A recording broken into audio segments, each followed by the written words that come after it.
అందరికీ నమస్కారం. గత 5 రోజుల నుంచి ఉమ్మడి విజయనగరం జిల్లాలో 9 నియోజకవర్గాల జనసేన పార్టీ కార్యకర్తలు నాయకులతోటి విస్తృత స్థాయి సమావేశం మా పార్టీ అధ్యక్షులు పవన్ కళ్యాణ్ గారి ఆదేశాల మేరకు నిర్వహించడం జరిగింది. చాలా అద్భుతంగా ఎంతో స్ఫూర్తితోటి పార్టీ బలోపేతం కోసం, పార్టీ నిర్మాణం కోసం సంస్థాగతంగా ఈ జిల్లాలో జనసేన పార్టీ ఇంకా బలంగా ఎదగాలని జనసేన పార్టీ క్రియాశీలక సభ్యులు, మా వాలంటీర్లు, పోటీ చేసిన అభ్యర్థులు, క్షేత్రస్థాయిలో మా జన సైనికులు, మా వీర మహిళలు పెద్ద ఎత్తున పాల్గొనడం జరిగింది. అనేక అంశాల గురించి మా చర్చల్లో భాగంగా ఈ సమావేశాల్లో పార్టీ అధ్యక్షులు పవన్ కళ్యాణ్ గారి దృష్టికి తీసుకెళ్లమని మా నాయకులందరూ కూడా కోరారు. అందులో ప్రధానంగా ఏ నియోజకవర్గంలో చూసినా కూడా ఒక భయంకరమైన వాతావరణం, కేసులు పెట్టేస్తారు, దౌర్జన్యంగా ప్రవర్తిస్తున్నారు మాతోటి. ఒక కుటుంబం ఈ విధంగా జిల్లా మొత్తం శాసిస్తుంటే రాజకీయ పరంగా, ప్రజాస్వామ్యబద్ధంగా సామాన్యుడికి, పేదవాడికి అందాల్సిన కార్యక్రమాలు కూడా అందించలేని పరిస్థితుల గురించి చాలామంది వివరించారు. ఎంత బాధ కలిగిందంటే చిన్న చిన్న కాంట్రాక్ట్ ఉద్యోగాలు కూడా ఫలానా వ్యక్తి ఫోన్ చేసి చెప్తే తప్ప ఇంకెవరికి కూడా ఇవ్వరు అనేది జిల్లా మొత్తం ఏ నియోజకవర్గం చూసినా కూడా ఆ విధంగా సమాచారం వచ్చింది. అసలు ఈ కారణం నిరుద్యోగ సమస్య, యువతలో ఈ నిస్పృహ, నిస్సహాయంగా భవిష్యత్తు గురించి ఒక ఆందోళనతో ఉన్న పరిస్థితి తీసుకొచ్చింది ఎవరు అంటే వీళ్ళే. వీళ్ళు కేవలం వాళ్ళ కుటుంబం కోసం, వాళ్ళ ఆస్తుల కోసం, జిల్లా వనరుల్ని, ఇక్కడున్న మానవ వనరులను కూడా వాళ్ళు ఉపయోగించుకుని అపారమైన అన్యాయం, అందరినీ సమానంగా చూసే పరిపాలన ఎక్కడ కూడా కొనసాగలేదు.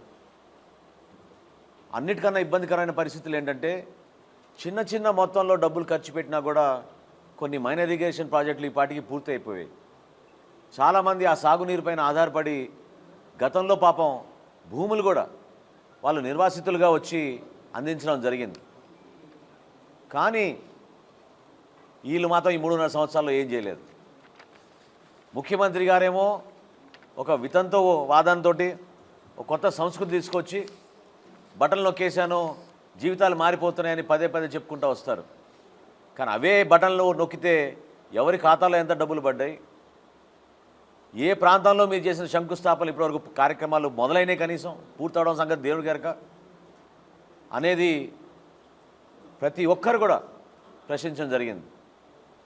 తోటపల్లి రిజర్వాయర్ గురించి పట్టించుకున్న నాదుడు లేడు, జంజావతి రిజర్వాయర్ గురించి పట్టించుకున్న నాదుడే లేడు. ఆ గ్రామాల్లో పాపం నిర్వాసితులు పాపం ఆ రోజున వచ్చి వాళ్ళు దాతలుగా నిలబడి భూములు కోల్పోయిన వ్యక్తులు, ఆ గ్రామస్తులు, వాళ్ళకు కూడా ఈరోజు వరకు ఎక్కడ కూడా అటువంటి వాళ్ళు చేసిన త్యాగానికి ఫలితం ఉందనే భావన ఎక్కడ కూడా కలగడం లేదు. ఈ పర్యటనలో భాగంగా మొన్న శ్రీకాకుళంకి వెళ్ళాను, మత్స్యలేశం అనే గ్రామానికి, కళింగపట్నానికి. అక్కడ మత్స్యకారులతో సంభాషణ చేసినప్పుడు ఒక ఆశ్చర్యకరమైన విషయం కలిగింది. ఒక యువకుడు, డిగ్రీ పాస్ అనే యువకుడు వలసల కోసం ఇతర రాష్ట్రాలు పోవడం అనేది చాలా బాధ కలిగిస్తుంది. మా గ్రామంలో సుమారు 6,000 మంది వలసలు వెళ్ళిపోయారు మా ప్రాంతం నుంచి అనే ఆవేదన ఆయన వ్యక్తపరిచినప్పుడు, ఎందుకు మీకు స్థానికంగా అవకాశాలు కలపడం లేదంటే ఒక చిన్న జెట్టి కానీ, ఫిషింగ్ హార్బర్ కానీ అడుగుతూ ఉన్నాం, ప్రకటనలు చేశారు కానీ ఇప్పటివరకు ఏమాత్రం కూడా ప్రభుత్వానికి స్పందన రాలేదని చెప్పారు. చివరికి 10,000 రూపాయల మత్స్యకార భరోసా మీకు అందిందా అంటే అందలేదన్నాడు ఆ యువకుడు. ఏ కారణం వల్ల అంటే ప్రభుత్వ రికార్డులో ఆ యువకుడికి 107 ఎకరాలు ఉన్నట్టు ఒక కాగితం తీసుకొచ్చారు. సెంటు భూమి కూడా లేని కుర్రోడు. ఈ విధంగా ఈయన బటన్లోకే ముఖ్యమంత్రి. చాలా అద్భుతంగా సంక్షేమ కార్యక్రమాలు జరిగిపోతున్నాయి. అందరికీ సమానంగా మేము లక్షల కోట్లు పనిచేసామని చెప్పుకుంటూ వచ్చారు. విజయనగరం జిల్లాలో వనరుల దోపిడీ, మైనింగ్ మాఫియా అసలు ఊహించలేం. సాలూరు లాంటి ప్రాంతంలో కూడా భయంకరంగా ఇసుక తరలిపోతోంది. ఖనిజాల గురించి వ్యాపారం ఎవరి కోసం? ఇది మన ప్రజల కోసమా? మన ప్రాంతం కోసమా? ఇక్కడ మీరు ఏమైనా ఉపాధి కలిగిస్తున్నారా? ఎంత నష్టం కలిగిందో. మన వనరులు దోచుకునే విధంగా వాళ్ళు యంత్రాంగం మొత్తం తిప్పుకొని ముందుకెళ్తున్నారు. 10 రోజుల క్రితం పవన్ కళ్యాణ్ గారు గుంకలంలోని జగనన్న కాలనీ కోసం ఆయన సందర్శించడానికి వచ్చారు. రాష్ట్రంలోనే అతిపెద్ద కాలనీ, 12,500 లబ్ధిదారుల కోసం 397 ఎకరాలు సేకరించి ఏషియాలోనేటువంటి కార్యక్రమం జరగలేదని చెప్పి చాలా ప్రగల్భాలు పలికారు ఆ రోజున. మా నాయకులందరితో మాట్లాడుతుంటే వాస్తవాలు తెలుస్తుంటే చాలా ఆందోళనకరంగా ఉంది. ఇచ్చిన పట్టాలు లాగేసుకుంటున్నారు, కబ్జాలు గురైపోతున్నాయి. ఆ పట్టాలు పేదల పాపం కట్టుకోలేని పరిస్థితుల్లో ప్రభుత్వం నుంచి ముందు మీరు హడావిడిగా కనీసం మీరు బేస్మెంట్ లెవెల్ వేసినట్టు ఫోటో ఇవ్వాలి, లేకపోతే మేము లాగేసుకుంటాం పట్టాలని బెదిరిస్తున్నారు. 5,000, 6,000, 10,000 రూపాయలు కట్టుకోలేని పరిస్థితుల్లో ఉన్న కుటుంబాలు ఇవన్నీ కూడా. కేవలం మోసం చేసి రాష్ట్ర వ్యాప్తంగా 28 లక్షల బెనిఫిషరీస్కి వీళ్ళు ఇళ్ల పట్టాలు ఇస్తాం, ఇల్లు కట్టిస్తాం అని చెప్పారు. హడావిడిగా ఒక వారం రోజుల్లోనే ఆ సంఖ్యని 21 లక్షలకు తగ్గించేశారు. 12,500 మందికి మీరు శాంక్షన్ చేస్తే ఎంతమంది అక్కడ ఇల్లు కట్టుకునే పరిస్థితిలో ఉన్నారో ఒకసారి చూడండి, అర్థం చేసుకోండి. రాజకీయంగా మా మండల స్థాయిలో మా నాయకులు, గతంలో జరిగిన స్థానిక సంస్థల ఎన్నికల్లో నిలబడ్డ మా క్యాండిడేట్స్ అందరూ కూడా చాలా ధైర్యంగా ఆర్టీఐని ఒక ఆయుధంగా వాడి ఆర్టీఐ ద్వారా సేకరించిన సమాచారాన్ని మొత్తం కూడా ఖచ్చితంగా ప్రజలకి ఉపయోగపడే విధంగా, మేలు జరిగే విధంగా పోరాటం చేస్తామని ఒక అంకిత భావంతో పనిచేస్తున్నారు. కానీ కింద స్థాయిలో పాపం ప్రతి ఒక్కరిని బెదిరించేసి భయపెట్టించేస్తున్నారు. ఈ ప్రాంతంలో పర్యాటకం గురించి పట్టించుకునే నాదుడే లేడు. మొన్న ఒక అరగంట సమయం దొరికితే తోటపల్లి బ్యారేజ్కి వెళ్తే, పెద్ద తాటిపూడి బ్యారేజ్కి వెళ్తే పెద్ద బోర్డు కట్టేశారు అక్కడ, ఈ ప్రాంతాన్ని సందర్శించడానికి వీలు లేదని. ఆశ్చర్యం కలిగించింది. అద్భుతమైన ప్రాంతం. కనీసం 300-400 మందికి మనం ఉపాధి కల్పించవచ్చు ఈ గ్రామం నుంచి అక్కడ. ఇందాకనే పాపం ఒక బోట్ అన్న వచ్చి నాకు మొరబెట్టుకున్నారు. ఎక్కడో కృష్ణానదిలో జరిగినప్పుడు, గోదావరిలో జరిగిన సంఘటన గురించి రాష్ట్ర వ్యాప్తంగా వీళ్ళు మానేసినప్పుడు ఈ ప్రాంతంలో పర్యాటకాన్ని గురించి ఆలోచించిన వ్యక్తులే లేరు. దేనికోసం ఈ ప్రభుత్వం ఈ 3.5 సంవత్సరాలు ఈ సమయాన్ని రాష్ట్ర ప్రజలు మీకు అందించిన ఈ బాధ్యతని ఉపయోగించారో ముఖ్యమంత్రి గారు దీనికి సమాధానం చెప్పాలి. మీలో నిజాయితీ ఉందా? కనీసం పొరపాటు జరుగుతున్నప్పుడు మీరు ఆత్మ పరిశీలన చేసుకుని పొరపాటు సరిదిద్దుకునే ధైర్యం మీలో ఉందా? అది లేదు. దౌర్జన్యాలకి, ప్రెస్ కాన్ఫరెన్సులకి, వ్యక్తిగత విమర్శలకే పరిమితం అవుతున్నారు. కానీ రాష్ట్రం గురించి ఆలోచించే పరిస్థితే లేదు. రాబోయే ఎన్నికల్లో మాత్రం జనసేన పార్టీ ఖచ్చితంగా ఈ ప్రాంతాన్ని కాపాడే విధంగా, పర్యావరణాన్ని దృష్టిలో పెట్టుకుని, మన యువతకు అద్భుతమైన ఉపాధి అవకాశాలు దృష్టిలో పెట్టుకుని, ఎవరు కూడా వలసలకు వెళ్లకుండా ఈ ప్రాంతంలో ఒక చక్కటి పాలసీ విధానంలో మార్పు తీసుకొచ్చి ఇక్కడ పెట్టుబడులు వచ్చేటట్టు, ఫ్యాక్టరీలు వచ్చేటట్టు, ఇండస్ట్రీలు వచ్చేటట్టు, ప్రతి కుటుంబంలో సంతోషాన్ని నింపే విధంగా పవన్ కళ్యాణ్ గారు ఒక అద్భుతమైన కార్యక్రమాన్ని గురించి ఆలోచిస్తున్నారు. దాన్ని ప్రజల్లోకి మేము తీసుకొస్తాం. అదేవిధంగా ఇక్కడ జరుగుతున్న నష్టం గురించి చాలామంది ఎంతో ఆవేదనతో మాట్లాడారు. పాపం మా జన సైనికులు, వాళ్ళ కోసం మేము నిలబడతాం. కేసుల గురించి భయపడం. చెరువులు కూడా ఆక్రమించేశారు. భయంకరంగా తవ్వేస్తున్నారు కొండల్ని, గుట్టల్ని. పర్యావరణం గురించి పట్టించుకునే నాదుడే లేడు ఈ ప్రాంతంలో. జనసేన పార్టీ నుంచి మా న్యాయ విభాగాన్ని ఇంకా పటిష్టం చేసి, ఎవరైనా సరే కేసుల గురించి అక్రమంగా మా పైన మా కార్యకర్తలపైన మా నాయకులపైన కేసులు బనాయిస్తే జనసేన పార్టీ వాళ్ళకి అండగా నిలబడుతుంది. గంటలోపే మా పార్టీ నుంచి సీనియర్ నాయకులు వచ్చి స్థానికంగా ఉన్న ఆ పోలీస్ స్టేషన్ దగ్గరనో లేకపోతే అక్కడ ఉన్న నాయకులతో మాట్లాడడం అనేది ఖచ్చితంగా జరుగుతున్న ఒక భరోసా వాళ్ళకి ఇవ్వడం జరిగింది. అదేవిధంగా పార్టీలో మేము తీసుకున్న ఒక నిర్ణయం, ప్రతి నియోజకవర్గంలో కూడా ఇవాళ నుంచే కేంద్ర కార్యాలయం నుంచి ఒక వాట్సాప్ గ్రూప్ ఏర్పాటు చేసి ఇక్కడ ఉన్న సమస్యలపైన ప్రతి యువకుడు, మా జన సైనికుడు ఆ సమస్య గురించి అందులో సమాచారం పొందపరచవచ్చు. దాన్ని కేంద్ర కార్యాలయం నుంచి మానిటర్ చేసి పవన్ కళ్యాణ్ గారి దృష్టికి తీసుకువెళ్ళి ఆ సమస్య పరిష్కారం కోసం కూడా, తద్వారా పార్టీ బలోపేతం కోసం జనసేన పార్టీ ఆ విధంగా కొన్ని అడుగులు వేసి ముందుకెళ్తూ ఉంటుందని మీకు చెప్తున్నాను. చాలామంది ఇతర పార్టీ నాయకులు కూడా కలిశారు. పార్టీలో చేరడానికి వాళ్ళు ముహూర్తాలు కూడా ఏర్పాటు చేసుకున్నారు. ఖచ్చితంగా విజయనగరం జిల్లాలో జనసేన పార్టీకి రాబోయే రోజుల్లో ఒక అద్భుతమైన ప్రయాణం ఉంటుంది. ప్రజలు కూడా ఆ విధంగా ఆదరిస్తున్నారు, అభిమానిస్తున్నారు, నాయకత్వం కోసం ఎదురు చూస్తున్నారు.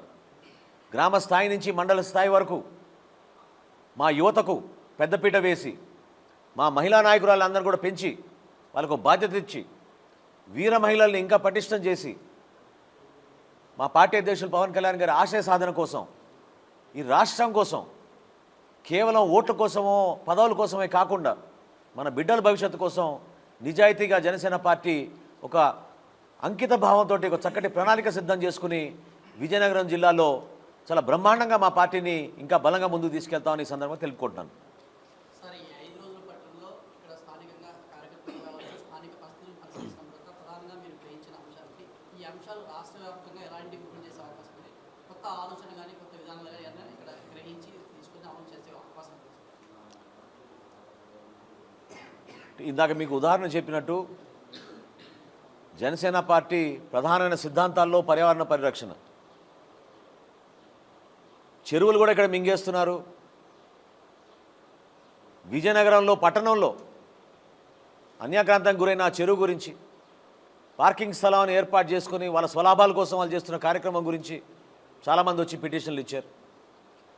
లోక్సత్తా నుంచి బాబ్జీ గారు కూడా కలిశారు, నాకు వివరించారు.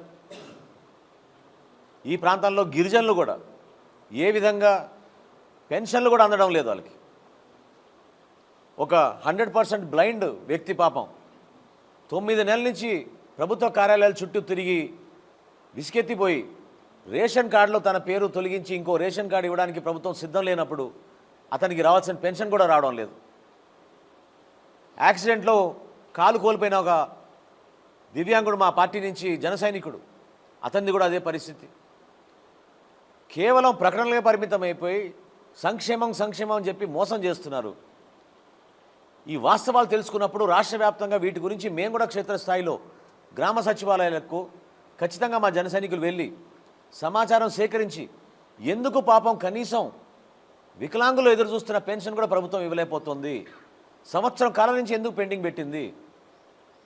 అదేవిధంగా చెరువుల ఆక్రమణ రాయలసీమలో కూడా మా దృష్టికి వచ్చినాయి, ఉత్తరాంధ్రలో కూడా ఈ విధంగా జరిగిపోతున్నాయి. భయపెట్టించేసి మొన్న జగనన్న కాలనీ సందర్శించడానికి మా యువకులు వెళ్తే ఒక నియోజకవర్గంలో తిరిగి వస్తుంటే వాళ్ళు జెండాలు పట్టుకుని 10 మంది మా యువకులు అదే రోడ్డు పైన వైఎస్ఆర్సీపీ నాయకులు వాళ్ళని ఆపి వాళ్ళని దుర్భాషలాడి మీరెవరు జగనన్న కాలనీ సందర్శించడానికని బెదిరించడం జరిగింది. సోషల్ ఆడిట్ చేస్తామని చెప్పాం, ఖచ్చితంగా చేస్తాం. ఆ నివేదిక రాష్ట్ర ప్రజలకి అర్థమయ్యే విధంగా, తెలిసే విధంగా, ఎంత మోసం చేశారు ఈ ప్రభుత్వం అని తెలిసే విధంగా ఒక బాధ్యతతో మేము చేస్తాం. ఇక్కడ మేము తెలుసుకున్న సమస్యలు చాలా వరకు ఖచ్చితంగా రాష్ట్ర వ్యాప్తంగా కూడా ఇదే సమస్యలు ఉన్నాయి. క్షేత్రస్థాయిలో పర్యటిస్తున్నప్పుడు అవి కనపడుతున్నాయి, మాకు తెలుస్తున్నాయి. వాటిని మేము నిలబెట్టుకుంటాం. ప్రజలు పవన్ కళ్యాణ్ గారి పైన ఒక ఆశతో వస్తారు. ఆయన కలవడానికి వచ్చినప్పుడు సమస్య పరిష్కారం కోసం పవన్ కళ్యాణ్ గారి దృష్టికి తీసుకెళ్తే తప్పకుండా అందులో నిజాయితీ పరంగా పోరాటం ఉంటుంది, న్యాయం జరుగుతుందనే భావన వాళ్ళు ఉంటుంది. కాబట్టి దానికోసం మేము ఎప్పుడు కూడా అంకిత భావంతోనే పనిచేస్తాం. Thank you.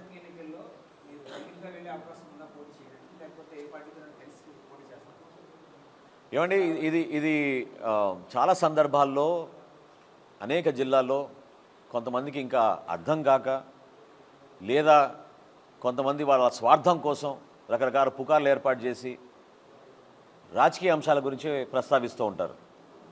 మేము అందరికన్నా ముందు మార్చి 14న మా పార్టీ అధ్యక్షులు పవన్ కళ్యాణ్ గారు ఇప్పటంలో జరిగిన బహిరంగ సభలో చాలా స్పష్టంగా చెప్పారు, అన్నిటికన్నా ముందు మన పదవుల కన్నా ముందు మన భవిష్యత్తు, రాష్ట్ర భవిష్యత్తు గురించి ఆలోచించినప్పుడు రాబోయే ఎన్నికల్లో వైఎస్ఆర్సీపీ విముక్త ఆంధ్రప్రదేశ్ కోసం ప్రతి ఒక్కరు కూడా కలిసికట్టుగా పనిచేయాలి. అందుకు జనసేన పార్టీ ఒక అంకిత భావంతో ముందు అడుగు వేస్తుంది. ఆ మాటకే మేము కట్టుబడి ఉన్నాం. అనవసరంగా కొంతమంది రాద్ధాంతాలు చేసి రకరకాల ఆలోచనలు దాంట్లో తీసుకురావాల్సిన అర్థం ఈ పరిస్థితిలో ఇప్పుడు అవసరం లేదు. రాజకీయ ప్రస్థానంలో సరైన సమయంలో మా పార్టీ అధ్యక్షులు ఆ నిర్ణయం తీసుకుంటారు. మేము మాత్రం ఒక అంకిత భావంతో ఈ రాష్ట్ర ప్రజలను దృష్టిలో పెట్టుకుని ఎట్టి పరిస్థితుల్లో కూడా రాబోయే ఎన్నికల్లో వైఎస్ఆర్సీపీ విముక్త ఆంధ్రప్రదేశ్ కోసం ప్రతి పౌరుడు కూడా నిలబడాలని మేము కోరుకుంటున్నాం. థ్యాంక్ యూ అండి.